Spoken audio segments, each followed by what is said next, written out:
I stopped watching porn for two reasons, basically. The first one was that porn brought so much anger and violence into my private fantasies. And these were anger and violence that were not there originally to begin with. And I did not want that for me anymore. This was not me, and I decided to just put an end to it. Easier said than done. I'll get to it later, but the second reason was that I came to realizing, I think, that only by watching porn, I take part in creating a demand for filmed prostitution, because that's what porn really is, filmed prostitution. Wherever there is a demand, there will be supply. There's a correlation. If I watch pornography of black older women, somebody is going to go out and pimp black older women. Asian minors, somebody is already trafficking Asian minors in order to film them. Porn is not an embodiment of freedom of speech, freedom of occupation, blah, blah, blah. No, it's an embodiment of sex exploitation working side by side with human traffic, raping, pimping, solicitation. For every one porn star with a book contract or a production company, we've got hundreds of thousands of women and girls who does not survive out there. Literally, they just don't make it. The sex industry just, how do you say, chews them up and spits them back into brothels, into hooking in the street, escorting, massage parlors with happy or unhappy ending, depends who you ask. And I'm not joking, this is serious life. This is the whole spectrum of prostitution. And we should be very careful, I think, with not only what we put into our bodies, but in terms of food and nutrition, in what is the nutrition of our mind, because everything we watch invades us. I'll give you a short example from in the Western world, all over the place, almost in every cellular phone now, we've got 90% of 12-year-olds watching porn on a regular basis.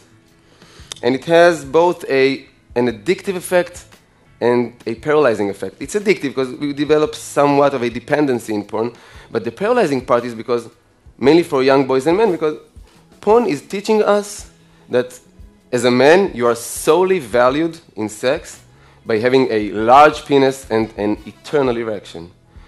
According to porn, being a valuable sexual partner does not relate with being sensual, passionate, attentive, generous, well-coordinated. None of the above. It is all about large penis and eternal sunshine, which we don't possess. So boys become paralyzed, and if they don't become paralyzed by watching porn, very often they turn into imitators of what they saw, which means they become aggressors. If we talk about women, it's not only that, but young girls and women get the message, not only from hardcore porn, but from our porn-influenced mainstream culture. Have you seen any Miley Cyrus, Lady Gaga video clip, commercials? That's porn with clothes on it. So girls get this notion that if you want to be worthy of love, first and foremost, you have to be worthy of sexual desire. And I would really like to propose that notion of physically and emotionally safe sex. Emotionally safe sex. It does not mean going back to be conservative or unliberated sexually. I'm all for sexual freedom. It just means that we need to put genderial hierarchy aside, subordinates aside, and bring back in, let's just say, laughter as a critical mass for intimacy. Two souls, two humans, two souls alone in private. Can they please have a laugh together? I don't care if they know each other for a decade or for an hour. If two souls alone in a room does not manage to have a laugh together, what good could possibly grow there, sexual and non-sexual? That's emotionally safe sex.